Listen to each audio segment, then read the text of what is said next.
Hi guys, welcome back to Two Worlds Collide podcast. On today's episode, we have Australia's most decorated mountaineer, Andrew Locke. Andrew is the first and only Australian to have summited all 14 8,000 metre peaks, including some of the most dangerous mountains like Everest, K2 and Annapurna. What makes his achievements even more remarkable is his preferred climbing style: small teams, minimal support and no bottled oxygen except on Everest. In this episode, we explore Andrew's toughest challenges, his closest calls, and what it's really like to push through the death zone where survival hangs in a thread. We also touch on his gritty, understated approach to climbing and how he has managed a 50% success rate across the notorious 8,000 metre peaks, where the death to summit ratio can be as high as 1 in 5. I hope you guys enjoy.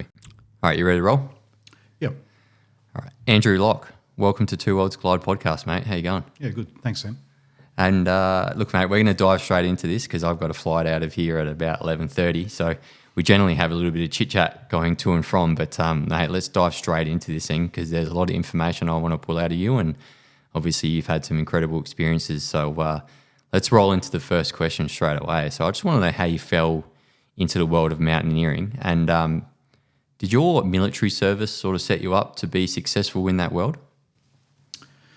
Yeah, I don't think I fell into mountaineering so much as it was probably an evolution of my outdoor life. So I'd come up through the Scouts, and my school had a very active outdoor club, of which I was a member, and that really positioned me for a love of the outdoors, and I just sought more and more experiences in that. And then in the early 80s, I saw a slideshow by the first Australians who made an ascent of Everest, and I was living in a country town in Wagga.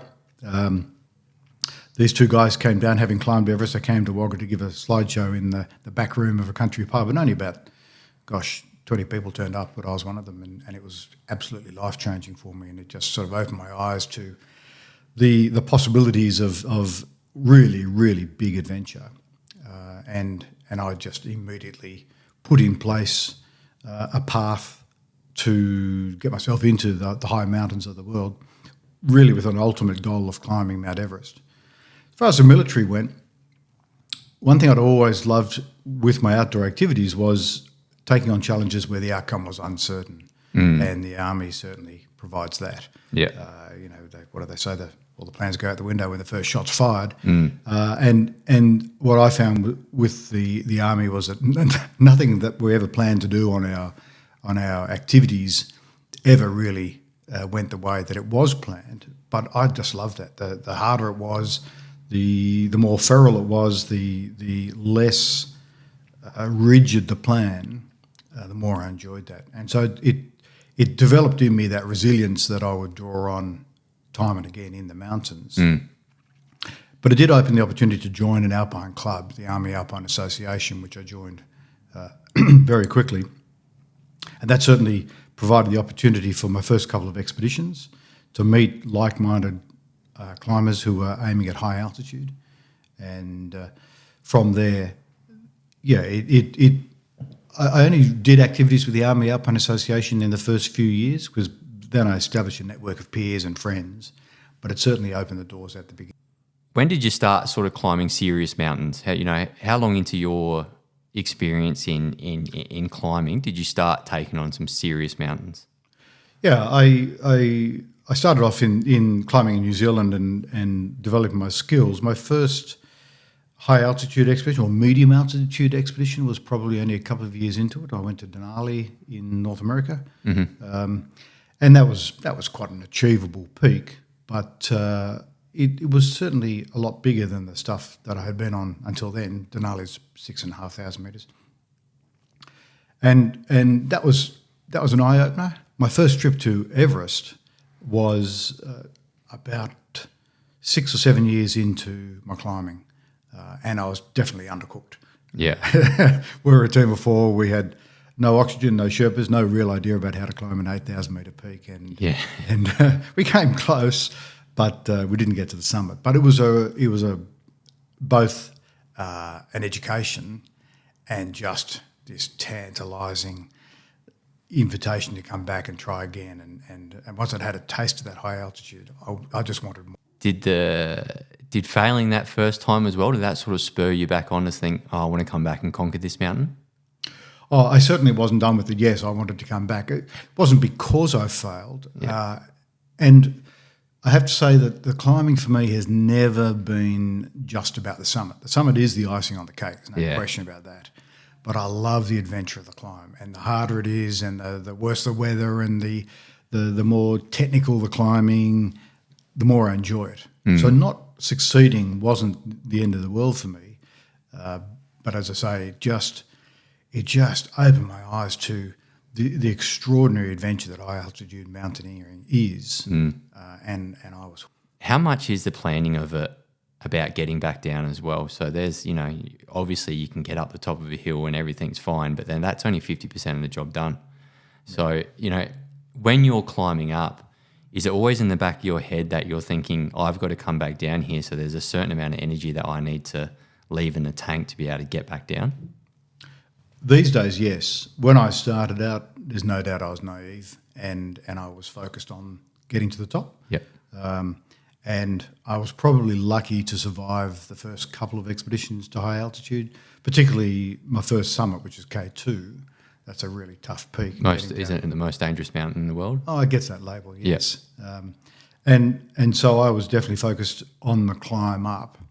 But as the years progressed and I came to understand how much is involved in getting down again alive, yes, I became very focused on that, keeping gas in the tank and staying absolutely conscious and focused on not relaxing one little bit on that descent. And I talk to myself when I'm down climbing a mountain. I'm constantly telling myself, put your foot here, watch your hand hold there, check this, check that.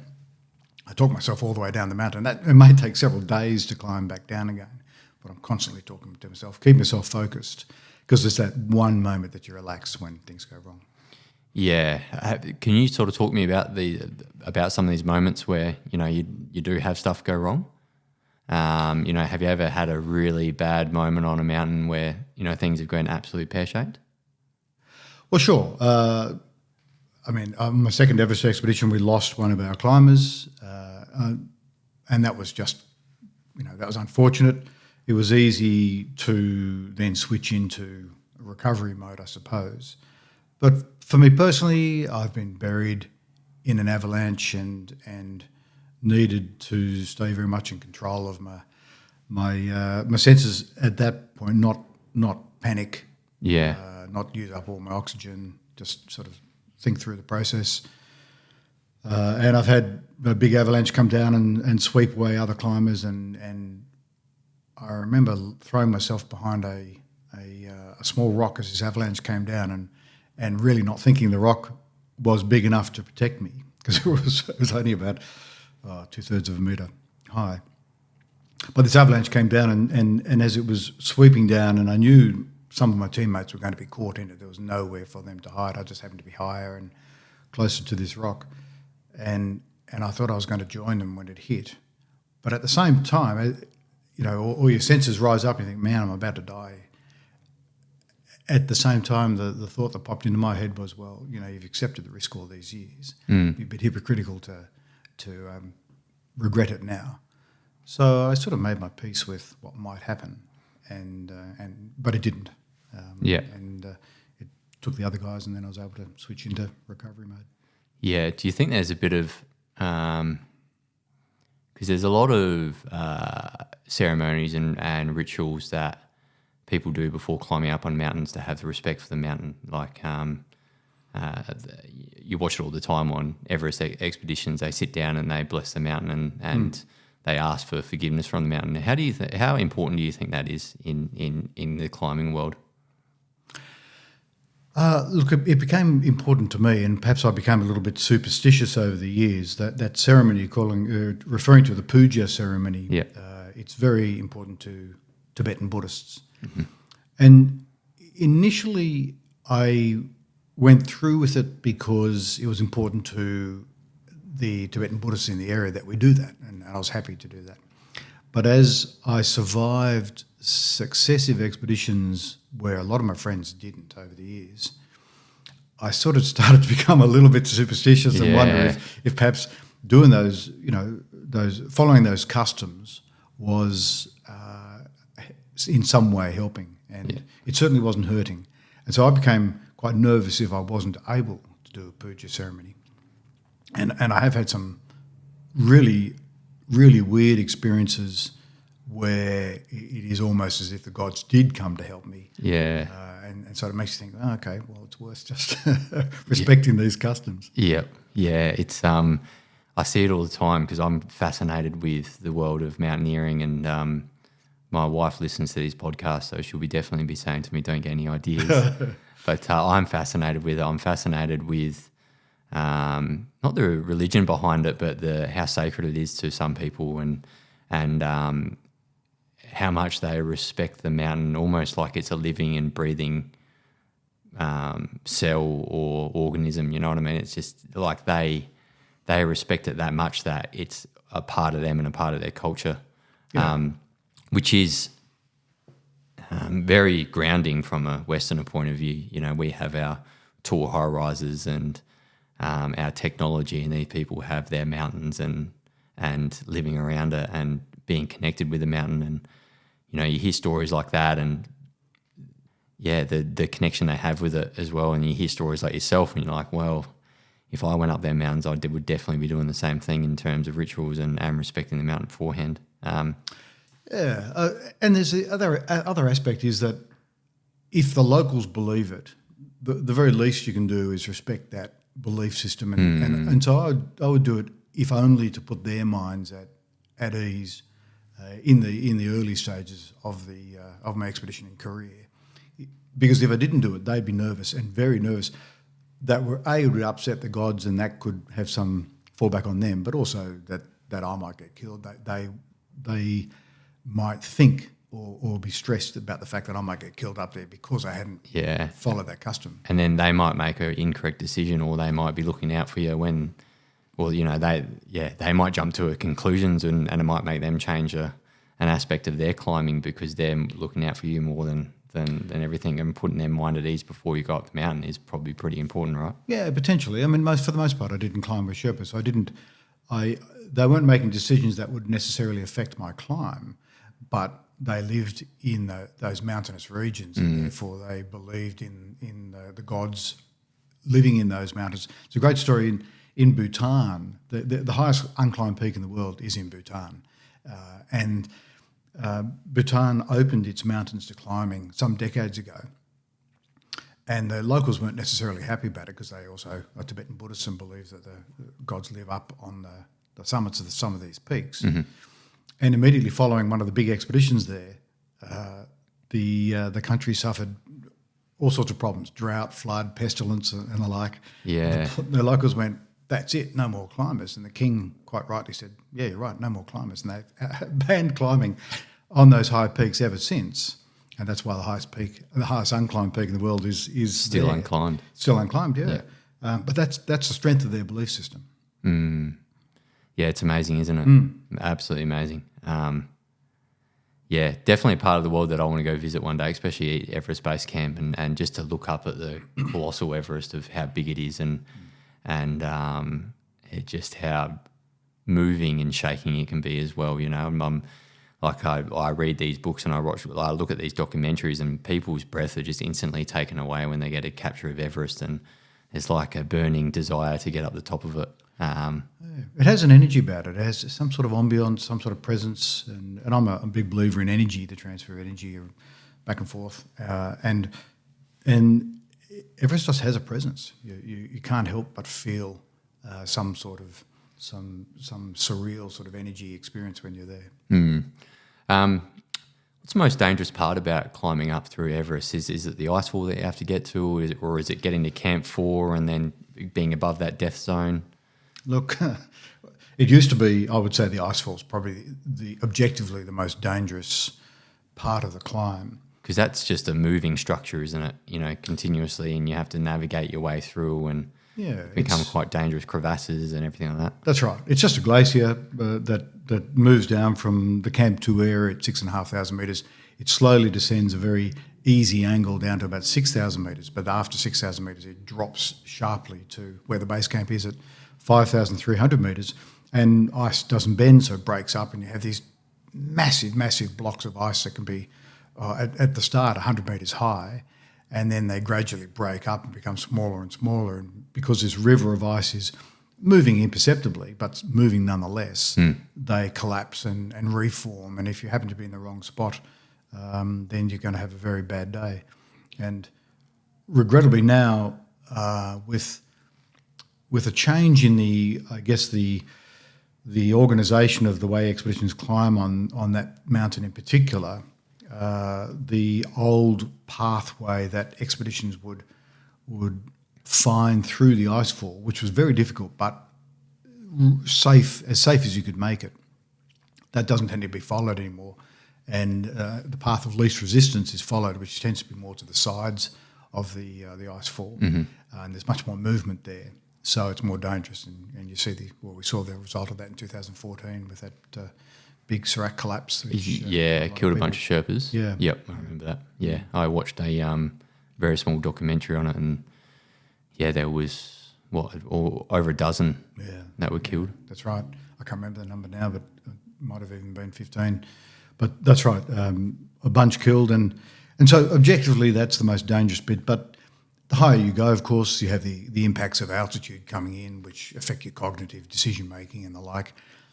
The vast majority of people on the mountain these days aren't actually making decisions anymore. They're paying clients and being guided up. So there's a lot of guides up there. I think probably the biggest issue really these days is the number of people. There are so many people on the hill. The queues and overcrowding. You see these pictures now and short video films on social media, and the queues on Everest are they could be 300 people long. They can. And they're in zones where the body is just is dying, you know what I mean? Because they're at that level. Yes, they have oxygen, but you can't really survive at those levels for too long. And it's absolutely blows my mind that one of the main things on Everest at the moment, or one of the main troubling bits of information, is that it's overcrowded and people are actually getting stopped. What's your thoughts on that sort of overcrowding? And I understand why it's there, because now it's a business. It's a very big business, and especially the governments that let them go up. Obviously, there is a tax for people to go up as well, so they're paying that. So it's a real money-driven business now to get to the top of Everest. What's your thoughts on the overcrowding and the issues with it at the moment? Yeah, look, that pretty well is the problem. It's overcrowded. It's unregulated. There's no accountability and there's no regulation. And I'm the last person to want to see further regulation in the world. But there's an industry and an environment that demands it because it is so dangerous. And unfortunately, the lack of accountability means that anyone, you could set up your own business today and call yourself an Everest guide and take on paying clients who didn't know any better. And then, of course, they'd find themselves in trouble if you didn't know what you were doing up on the mountain. And so it is such a source of huge income for the people working in that industry that there are a lot of unscrupulous people taking on clients who shouldn't be there and taking on far too many clients and not providing the leadership that's required up there on the mountain. The government gets its share of the money, and the locals get vast wealth compared to what they would otherwise be earning. So there's this massive motivation to take on as many people as possible, but unfortunately, without the regulation and the leadership, there's just no control up there. And far too many people get pushed into a situation where they are totally dependent on the leadership of their guides, and that's not forthcoming. And so when things go wrong, they go wrong badly. Yeah, especially when you're at the top of the mountain. Yeah, it's not a place from which you can escape easily. And unfortunately, and things are slowly changing, I suppose. They in the most technical spots, what used to be known as the Hillary Step and a couple of other spots, which are real log jams, they do try to put up two ropes, so one up, one down, so that people can pass each other, which used to be the case. But nonetheless, with so many people up there, everything moves so slowly up there that you're taking just a few steps and then stopping and puffing and panting, even if you're using bottled oxygen. And so people just can't get out of the way quickly, whether they're going up or down. It just takes so long. So if someone then needs to get out of there quickly because they suddenly succumb to the altitude, they just can't. And people won't get out of the way, and people rely on other people to resolve issues, but those issues don't get resolved, and so those log jams keep occurring. And we see the photos of 300 people in a conga line. That's not generally the case. Even today, it's not usually the case, but there has been the odd incident. Of course, those photos are the ones we see on the mountain, but there are too many people. There are too many permits given, too many expeditions allowed to go, too many people allowed to join on each of those expeditions, and no accountability for the leadership of those expeditions. And that's really where it should start. Yeah, I think you hit the nail on the head there, the accountability side of things, and then also, the regulation side of it. There should be X amount of permits given, but again, we're in a world driven of money, which is probably the main contributor to, Everest and letting people on there. And I'll keep referring to, me reading books and watching documentaries of Everest. The amount of bodies on Everest, I'll be watching something on YouTube and there will be a body stuck up there and it's almost frozen perfectly in place, and it's preserved perfectly as well because of how cold it is up there. So it's not going to degrade down or anything like that. How many bodies do you continuously see as you're walking up Everest? And also as well, a lot of people don't realise that that you can't get these bodies down because there's just like you said before, you take two steps and then you're out of breath. So actually getting them back down from quite a high peak is almost near impossible. What's your thoughts on some of the bodies that are still up there, and are they left as a bit of a reminder of how harsh the mountain can be? No, they're left there because no one has the finances to contribute to retrieving them. There's a bunch of bodies up there. For all the times I've been on Everest, I don't think I've actually seen a body on Everest. So they become covered with snow and then they get exposed again. And the ones that died in the early years, they were frozen into the ice. It was always the rule that if you died up there, you'd be left up there. We'd never put life at risk trying to recover a body from up on the mountain. So we would enter that environment with that understanding. With the advent of commercialism on the mountain and with so many guides up there, it has become a bit of a business to recover bodies of people who've recently died up there. And there'll be various fundraising efforts that you might read about to recover the body of someone who's died up there. But and it costs a small fortune, of course, to send a team up there to do it. But generally speaking, the ones in the past were just left there because there was nothing else you could do with them, and you wouldn't put yourself at risk to bring them down. Yeah, and they wouldn't have been paying to go up there. They would have been mountaineers with the challenge. So like you said before, they would have known the risks, they would have known the factors, and they would have probably known as well that if I do get taken up here, then I'm probably happy for my body to stay up here as a part of the mountain. Yeah, that would have been my attitude, and certainly the attitude of many climbers in the early days on the peak. As the mountain has become more accessible, I think what we're also seeing up there is this real naivety in some of the people going to attempt the mountain. Perhaps they haven't the funds to join a commercial expedition. So there's this every year you'll see there's a group of people who are looking to slipstream the more professional expeditions, the bigger expeditions. But they do so in the hope of following these other teams up, but without the leadership and the guidance to assist them when things start to go wrong. So some of the people who've died up there in probably the last 20 years would have probably liked to have come down, or certainly liked to have survived, but they haven't been part of a bigger team. They haven't had the resources available to retrieve them when things have gone wrong. A, to help them when things have gone wrong, and B, to retrieve them. I recently read this book called Ego is the Enemy. It's by Ryan Holiday, and I've fallen in love with it, and I really enjoy it. And it's a great book upon reflection as well for myself. But it made me think of a good question for you. Is that do you think sometimes ego is the killer on mountains and not the mountain itself? Look, potentially.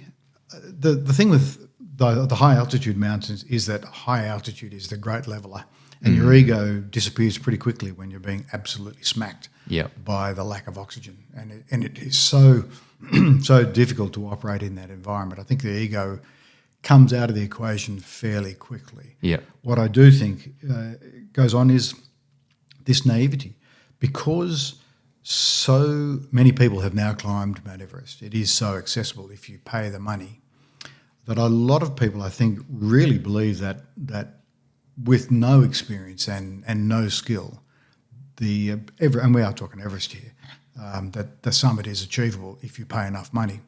And to a certain extent, that is accurate if things go well. Yeah. It's when things go wrong that if there isn't the leadership to get those inexperienced people out of the problem, then the problem escalates, of course, and lots of people get caught up in it and tired. Somehow, dragged into this incident, or can't get past the incident, can't get themselves up or can't get down, and then start falling victim to that altitude. For the most part, I can tell you, when I guided Everest in 2000, I had 7 clients, and not one of them had been honest in their application to join the expedition. Now, I was employed by another company, so the applications had gone to that company. They'd all written down their skills and experience and overstated. And who hasn't enhanced a job interview application? But when your life's on the when line, your life's on the line, it's a different thing. And these they'd all overstated it. Some ridiculously, and some just to a smaller extent. But I really think that there's this very popular challenge to climb the 7 summits, the highest peak on each of the 7 continents. So Kosi is one of those. Yeah. And I think most of my clients on that trip had climbed one of the other 7 summits, which are exponentially easier than Mount Everest. And I sort of think that having done that, they thought that, well, if I can do this, I can certainly do Everest, because it's just another one of the 7 summits. Yeah. Where it comes realistically. And it isn't the same at all. Yeah. And I think that at that time, that was the sort of the naivety in the thing, and now Everest just seems so achievable that if you just put the money down, you can expect to join the escalator and get to the top, and it just isn't the case. Going back to your point before, how different they are, there's ultra marathons that run around Kosi. There's no ultra marathons that run around Everest. So, like it's and it's crazy to me that people think that, like you said, that being that naive to the situation, when your life's when your life's going to be in danger when you're up there. There's a huge difference to Kosi to Everest. It's not even comparable, which is a thing that is just, like you said, the naiveness that comes along with that. And then that's where people get in trouble on the mountain. Well, I'll just jump in there. I mean, this is where those commercial companies who are accepting these inexperienced people onto the mountains, this is where they should be stepping up and going, sorry, you're not suitable. Go away and climb a 6,000 metre peak or a 7,000 metre peak, get some skills and experience, and then come back and join our team. And that is starting to become a requirement, but you can falsify your claims. And if you got the money, I'm assuming you can make things happen. Oh, yeah. Talk to me how quickly things can go wrong on the mountain. Is it, in a matter of minutes, in terms of someone deteriorating? It is as quick as that. Yeah. It's amazing. On my last ascent of Mount Everest, I had climbed to the top, and as I was descending, people just started flagging in front of me, coming down the peak. I firstly came across a climber who'd run out of oxygen and was starting to get off route and trip, and it was becoming clumsy, and it's all the signs. All the signs. Yeah. I climbed another 50 metres down, and I was still within just 100 metres or so of the summit. Found another climber who'd just collapsed in the snow, had lost his mittens, his goggles, his headwear, was face down in the snow. And there were people just a short distance ahead of him descending the mountain. I don't think they'd actually passed him.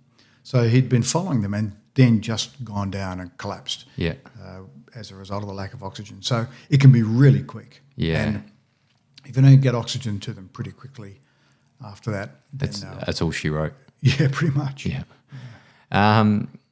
Now I want to sort of get back to your climbing and some of your expeditions. So talk me through your hardest and most challenging climb, and why was it so difficult? Yeah, I guess there are two aspects to that. There's the physical and the psychological. K2 is billed as the hardest peak on Earth, not because it is the most technical, but it's a combination of the fact that it is very steep, it is technical, and of course it's very high. It's the second highest peak in the world, and it gets pretty bad weather. And when you combine all of that, then it becomes a really, really tough peak. Probably lucky for me, I did it early in my career where I was naive myself about the challenge. I have to say things went reasonably well on the mountain until our summit day, and then we allowed ourselves to climb into a situation where we were really accepting a high level of risk. And so as I was in a team before going for the summit. We were followed by a team of 2 from another expedition on the day. So there were 6 of us climbing. One of our team was slow. He dropped back and joined that other team of 2. So 3 of us went ahead. We're only carrying 40 metres of rope. We had to fix that rope over a very, very exposed traverse up underneath a big serac. And this is at about 8,000, probably 300 metres. And whilst we would like to have retrieved that rope to take it further up the hill, we had to leave it for the second group of 3 that were following us. And so we climbed the rest of the way to the summit without a rope.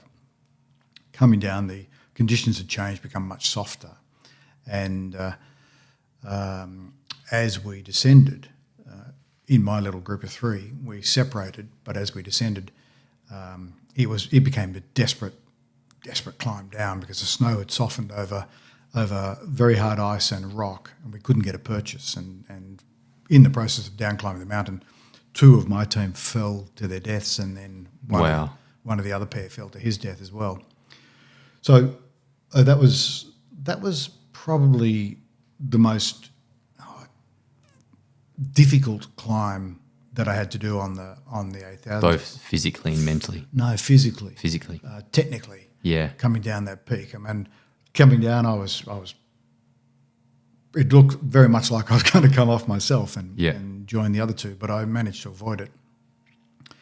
But the toughest one mentally, I think, would have been Annapurna, which I would call the most dangerous mountain in the world, and it's another 8,000er. So where's that? It's in Nepal. Yep.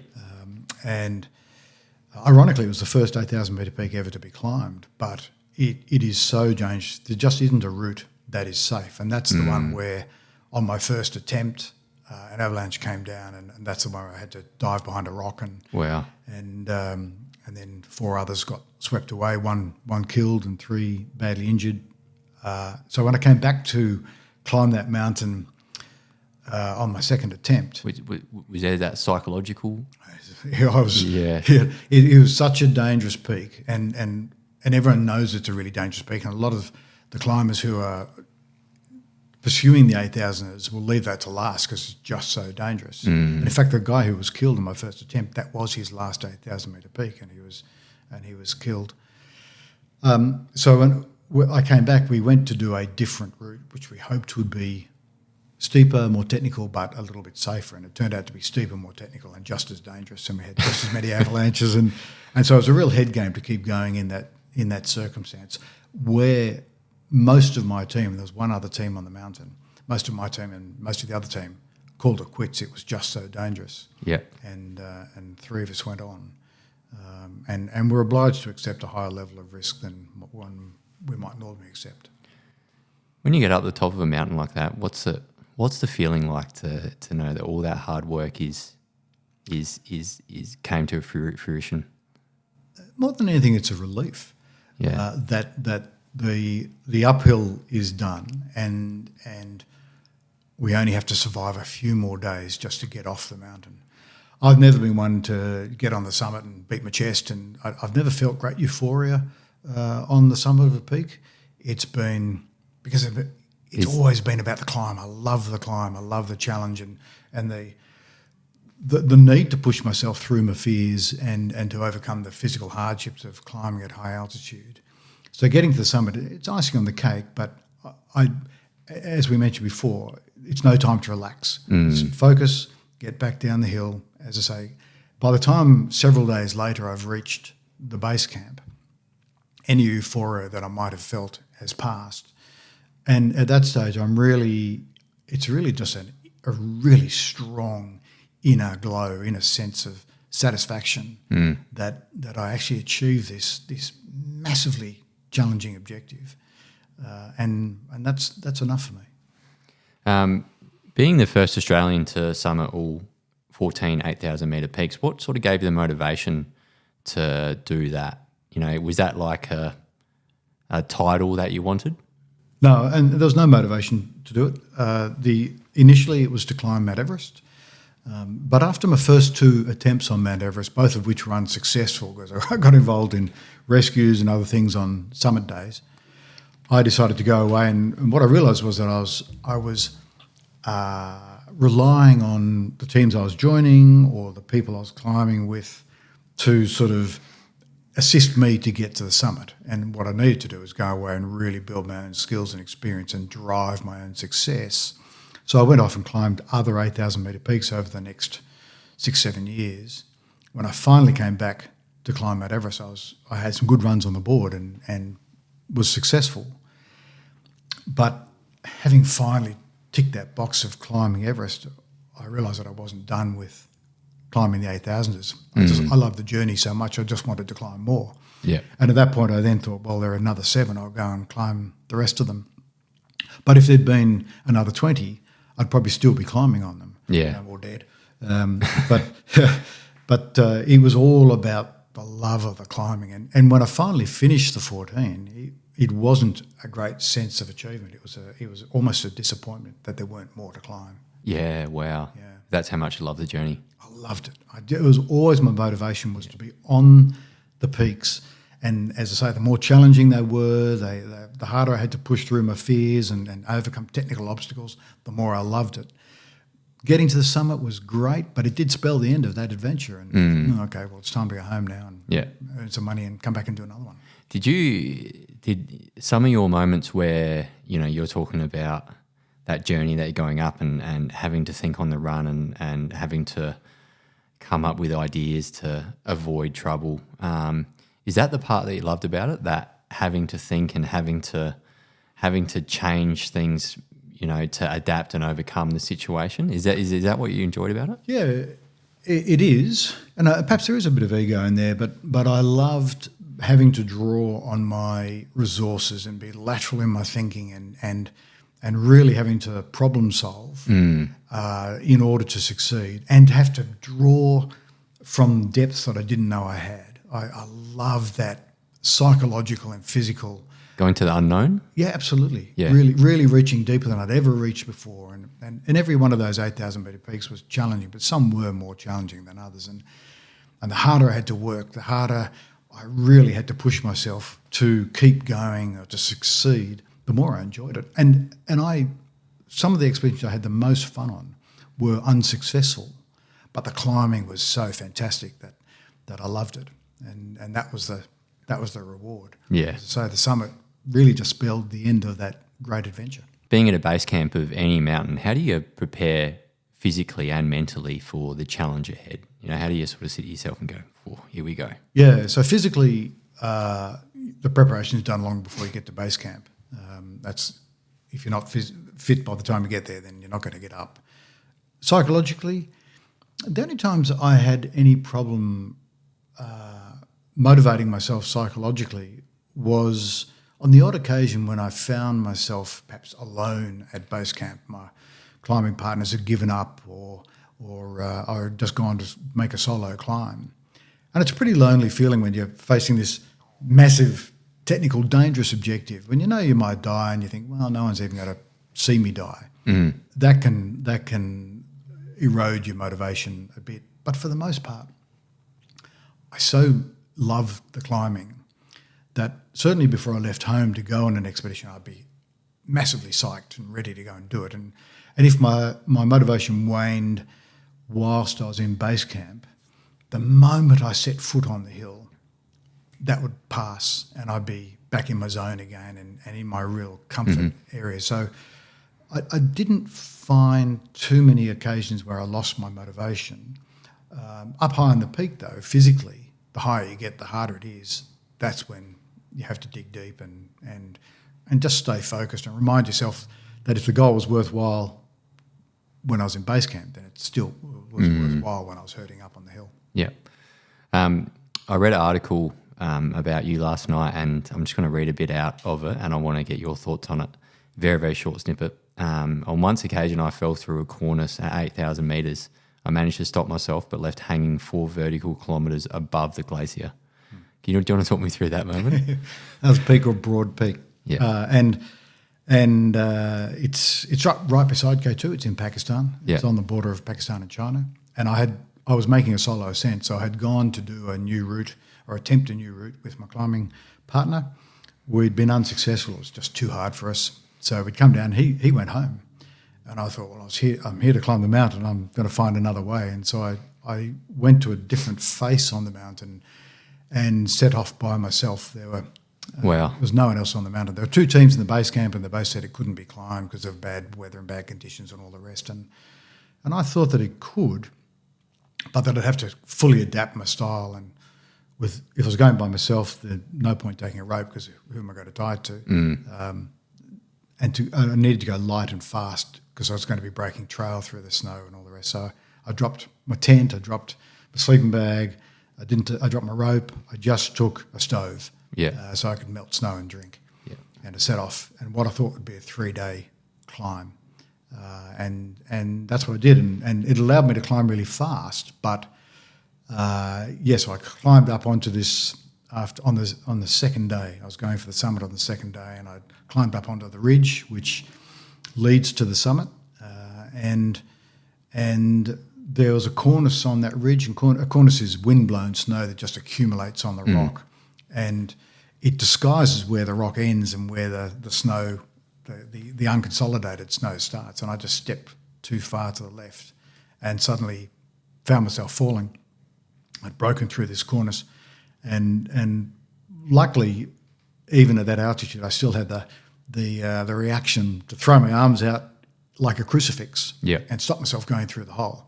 But it did stop me, and the cornice didn't break off, luckily for me. But yes, I looked down through my boots, and there was the bottom of the mountain 4 kilometres below, which was, gave me motivation not to fall through the hole. Although I can say that as I was looking down, my feet were waving in space. There was an old ice axe sticking out of the snow down near my feet. Really? Yeah. And being an impoverished climber, I thought I'll have that ice axe. And so I sort of managed to lean down and get it and use it to help me on the climb to the top. I still have the ice axe. Really? Yeah. Yeah. I guess that would definitely be a piece behind the bar, I guess. Yeah, totally. Wow. Incredible story. Such a near-death experience, but it probably taught you a few lessons, didn't it? At the time, I had, because I was climbing by myself and I'd already been out for 36 hours or so on this big peak, which other people said couldn't be climbed, and I had no support. Did you get to the top? I did. Yep. Of course, the question started ringing in my head, oh man, it's too dangerous, I should probably turn around at this stage. I had a near-death experience. But then the other side of me went, well, it was a near-death experience. It wasn't a death experience. And so just keep on climbing. What's the difference? Yeah. And so I thought, we'll just keep on climbing. And yes, I did eventually reach a summit and then had an epic on the way down. But one of the things that I've always, I think, been good at is rationalising fear and incidents, parking fear when it needs to be parked, such as in that situation, and just rationalising the incident where, okay, yes, it was a near-death experience. Don't step onto the cornice again. There's a lesson. Move on and get on with the climb. Otherwise, there are so many of those incidents throughout these big expeditions that you'd never get anywhere if you turned around at every time you get scared. Yeah, I was talking to a friend of mine I did a podcast with a few months ago, and he was explaining getting shot at over in Afghan. And it almost became a normal reaction after it happened a few times, where his body would go into not a state of shock or anything like that. It would just go into recovery mode of surviving straight away. So, you know, like you can place that fear to the right and then you can move forward and address the situation. Did that sort of, after a few of those incidents like that, did you just instantly go into, all right, how am I going to fix this, rather than complaining as such about the problem? Certainly no point complaining about it. For me, it was accepting that, yes, it's a scary situation. It's highly threatening, or significant risk. But okay, accept it and park it. It just is. So that's what high altitude mountaineering is. So adapt and overcome. Yeah, just accept it and don't let it erode your motivation. Just put it in its box and if you think, yes, okay, I'm scared, but I'm not going to let that stop me, because I need to get on and do this climb. And if I need to reach out to that hold, which is terribly exposed and hanging over the big abyss, do it, because that's the best hold, and just get on with it. Now, you talked about your climbing. You like to do it fast in small teams, generally without Sherpas. Now, you would obviously be climbing with individuals that are very like-minded and also there for the challenge. But in some cases, you could probably get some climbing partners that might be a little bit selfish, or you might not have the same point of view with them. How important is it, with identifying a good climbing partner and when things go wrong on the mountain, depending on each other a little bit for survival?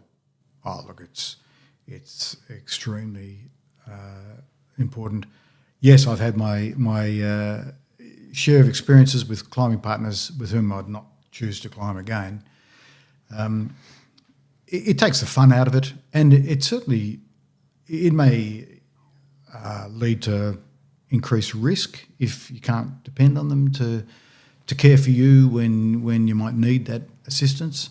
And certainly I had that with one of my expeditions. But look, at the time I was focused on the climb. Whilst I didn't enjoy the company of my climbing partner, I was still there to climb, and I got on with it. And that meant I had to do more of the lead climbing, so I did more of the lead climbing.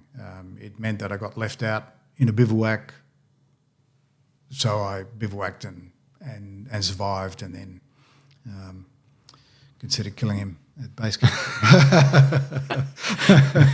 But I still got on with the climb. I just didn't enjoy it as much. Yeah, yep. If you were to say to someone that has no climbing experience, what would be your recommendation for if they wanted to start climbing? Where do they start, and realistically, how far would a goal like Everest be away from someone just starting in their mountaineering career? Look, I think people today need to understand that there are basically two streams that you can follow. And one is to become a climber, follow the route that I did and the route that most climbers did back in the day before you could be guided up these big peaks. And that was to learn the basics, and over a number of years, a lot of years, build your skills and experience till you have the ability to drive your own success, essentially, and not depend on others for your decision-making and your risk management and the technical expertise. And so you become a climber. The alternative stream is to become a client and pay the money, and that's not wrong. It's just a different stream. But when you pay the money, you are transferring the responsibility of the decision-making and the risk management to other people. So you want to be sure that you're getting good ones, but not to make the mistake that just because you've successfully been guided up a peak, be it Everest or any other peak, not to make the mistake then that you are an accomplished climber, because unless you've learned all the skills needed to make that sound risk management, decision making, and to You've just bought a ticket, essentially, right? pretty much. Yeah. And like I say, there's nothing wrong with that. That's guiding's been around since climbing's been around. But you shouldn't then think that you're a climber. And I do think that a number of people have come to their grief because they've made that mistake. They've been guided up something somewhere and then thought, well, now I'll just go and do it for myself, and then and not have the skills and experience to do it. Yeah, like the skills and experience that have kept you alive in so many situations. Yeah. They lack. Yeah, exactly. Yeah. Because their decisions and that risk assessment and the decision making based on that risk assessment was done by other people, and the client is basically shepherded along that path without understanding all the issues. Yeah. Now you talk about loving the journey and that thinking and adapting along the way, but when you stood on top of the world, what did it feel like? When you stood on the top of Everest? It was good. It was a relief to finally have achieved that particular summit. It was my third attempt on the mountain. But it was part of this amazing situation.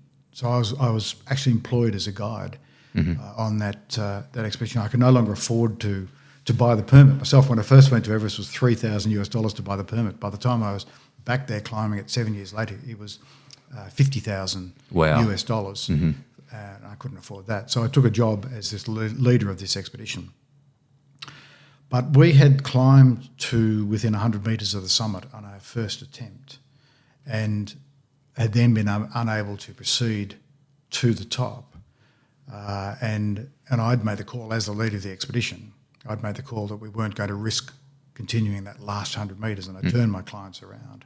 So they were very disappointed, but I committed to them that I would create the opportunity for them to have another go during that expedition if they had the motivation to reclimb the peak. And so, having taken them all the way back down to base camp, and then a few days later reclimb the entire mountain, which I don't think any commercial expedition had ever done prior to that. I don't know if they have since. That was so hard. We were so exhausted, and we're in much worse weather than the first attempt. And it was up to me to drive that team to the top and create the opportunity. So when we finally reached the top, it was a relief more than anything else, and I was thrilled for my team. Yeah. So why'd you pull back the first time? So when you climb from the highest camp of Everest on the Nepal side, Camp 4, it's about 8,000 metres.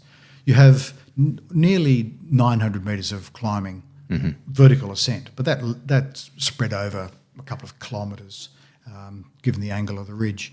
And so you don't carry, well, in those days we didn't carry 2,000 metres of rope. You need about 800 metres of rope to safeguard that ascent.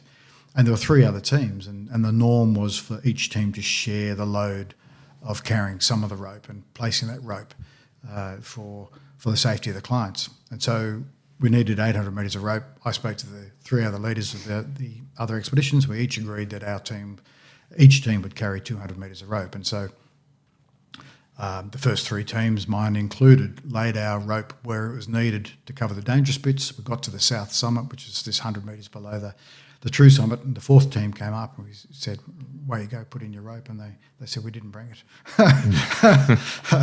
And so after we threw them off the mountain, we had to look realistically at what we could do. And you can't bring up the rope from below because you must have that in place for an emergency descent. And so I really had to make a sound leadership decision at that point, and I couldn't risk my clients trying to climb across without rope. So I said I was stopping us there. I was taking us back down, but I committed to them at that point that I would create an opportunity. If they wanted to reclimb, then I would climb back up with them. Yeah, and then 3 days later you came back up. Well, yeah, it took us a few days to get down to base camp, and we only had time to rest for 2 days before we had to come back up because the permit was almost expired and the season was almost So about finished. a week turnaround. Yeah, between summits it was about a week. Yeah. But most of that was spent either climbing down or climbing back up again. It took us another 5 days to reclimb back up to the summit. Yeah. 5 days of climbing. Yep. After you got back down the second time, what was some of the reactions from the clients after you got them back up that second time? Were they just completely exhausted that they'd done Everest practically twice in a week? Yeah, pretty much. Yeah, we didn't have a massive party, and it was the very end of the season, so the base camps were already packing up, and we came down to fairly well stripped out camp, and half the gear was gone, and it wasn't a time to celebrate there. It was basically we hit base camp, packed up, and the next day we were walking out. So you've led, obviously, expeditions, as you just spoke about. What makes a good expedition leader? Oh, I think similar to leadership in any environment, you have to be authentic in your leadership, and that means being, having empathy for your team, understanding that whilst leadership is a privilege, it has a massive responsibility. And in the commercial world, people are paying for your leadership. So you are selling that leadership, and you have to provide sound leadership for their dollar. And so your own goals become subservient to the needs of the team. And I mean, on that climb on Everest, that was my third attempt on Everest. I've been climbing on the 8,000s for a number of years. I really wanted that summit, and I could probably have climbed across from the south summit to the real summit without the ropes. Yeah, it's not that hard. Yeah, but that's where, as a leader, you put the team first. Yeah. And now, majority of your or all of your climbs, bar Everest, have been without oxygen. Yeah. Talk me through how hard it is to climb these things without oxygen, because you see these days practically everyone walking up the top of Everest has oxygen, but there are a very select few that can go up there without oxygen. Talk me through that. How difficult is that with oxygen without? It's hard to describe. Oxygen doesn't make it massively easier, but it certainly does make it easier, and it allows you to recover more quickly. So when you've been slogging away up a slope and taking just a few steps and then heaving for breath and pounding headaches and all the rest, it's not as bad, and you recover more quickly when you're using oxygen. It's a logistical consideration as much as anything else. If you want to use oxygen, you have to get those bottles of oxygen up to the point where you start to need it, around 7,500, 8,000 metres. And that's where Sherpas become involved. They get paid to carry these bottles and other gear up to that point, so the clients can come and pick it up and start using it. I always saw it as not unethical, but I didn't want that advantage. I just wanted to climb the under my own resources. Yeah, if I could do it, I could do it. If I couldn't, okay. So I preferred to climb without. I don't know how to describe it. It's incredibly debilitating climbing without oxygen. It's the true test. Oh, it's a true test. If anything's going to erode your motivation, it's the pain of climbing without oxygen, because you wouldn't believe how quickly your heart could pound. Well, you would as an ultramarathoner, but it's just for hours and hours on end. Your heart rate is just racing, trying to pump non-existent oxygen around your system. Trying to survive. Yeah, you can't get a full lungful of air. It hurts to breathe, and you're also puffing and panting in very cold, dry air, but you just can't get a proper lungful of air because you're not getting the oxygen that you crave. Your muscles aren't working. You just want to sleep. You just want to fall over in the snow and sleep. But if you want to climb the mountain, you can't. You just have to keep going. So it's I guess climbing without oxygen is pain, but pain is part of the game. And if you accept that that's what you have to go through, then you just get on with it. Yeah, it's just so interesting. You come up with those points, and you think to yourself how hard it is to go through those type of moments, especially when your body's literally dying on you when you're trying to get up and down those mountains. Like you read of it, but you can't put it into perspective, and they talk about the blindness and the fogginess, and then the hands and everything stop working, but you can't actually picture it because you're not there, or you haven't spoke to someone that has been there. But then you listen to you talk about it, and one of the most accomplished climbers in Australian history, and even with yourself, that body shut down and the lack of oxygen, it is just breathtaking to listen to it from my point of view, because I'm absolutely fascinated with mountaineering and that sort of thing.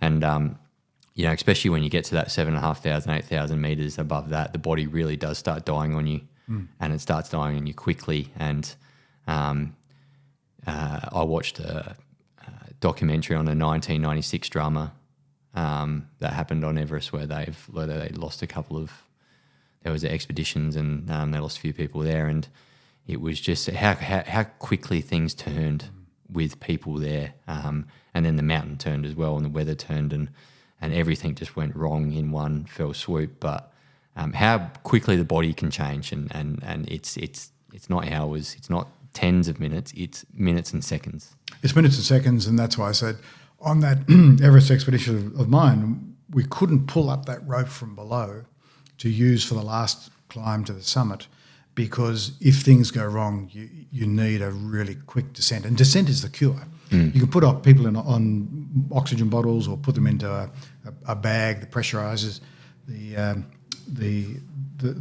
body, but descent is the cure, and you've just got to get them down quickly. Just 1,000 meters is enough to make a massive difference. Yeah, but if they lose the ability to get themselves down, it's pretty well terminal. And there was unfortunately I think Pakistani porter, high altitude porter, who died last season on K2 when he collapsed and was left hanging on the rope. And there was a lot of argument about whether he could have been saved or should have been saved, or people could have done more. But the truth is, and I don't know the circumstances of that incident, but the truth is, if a person can't stand up and walk, they're pretty well going to stay there. Yeah.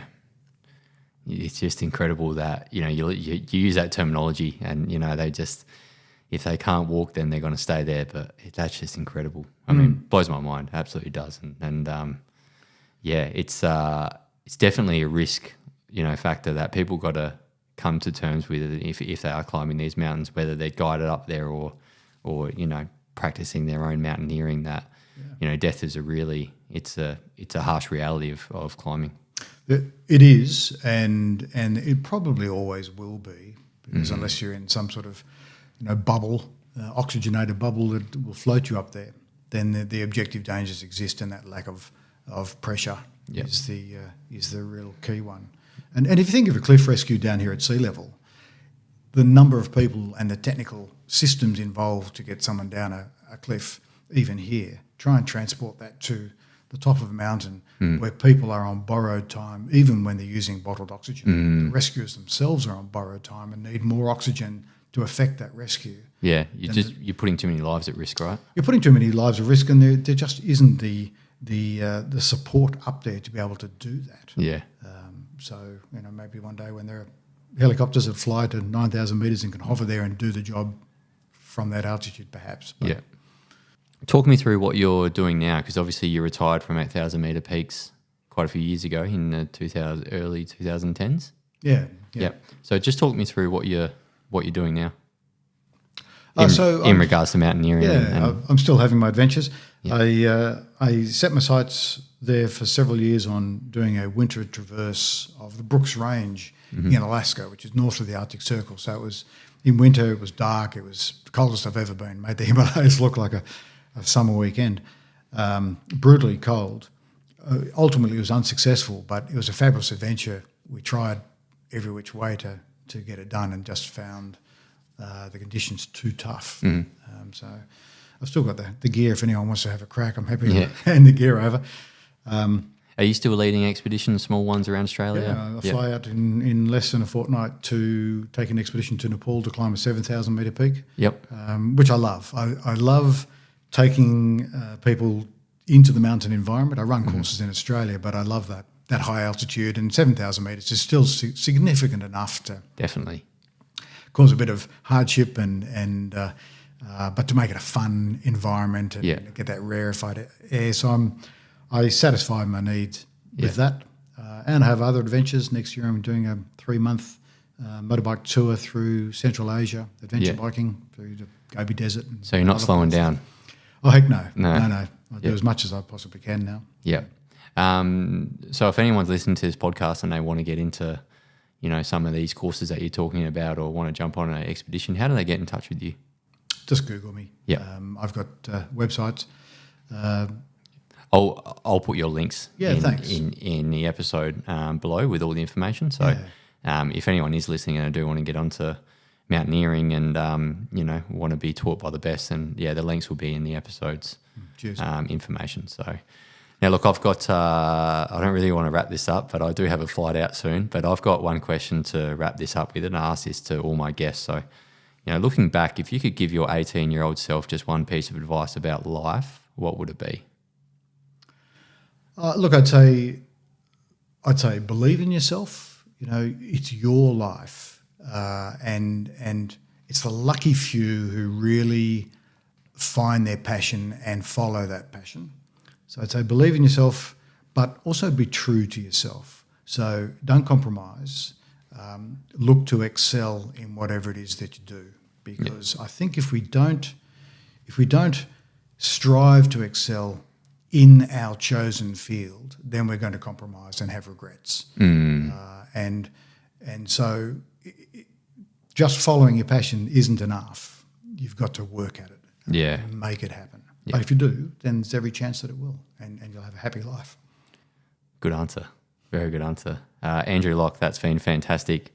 I've loved having you on, and my wife's going to hate this, but I'll probably give you a call in a couple of years, and after I'm done with some running adventures. But look, mate, thank you very much for your time, and thanks for coming on Two Worlds Collide podcast, and you've been a brilliant guest. Thanks for having me. No worries. Thanks for listening. Don't forget to like and subscribe. And for more information, head over to our Instagram at Two Worlds Collide Podcast. Take care.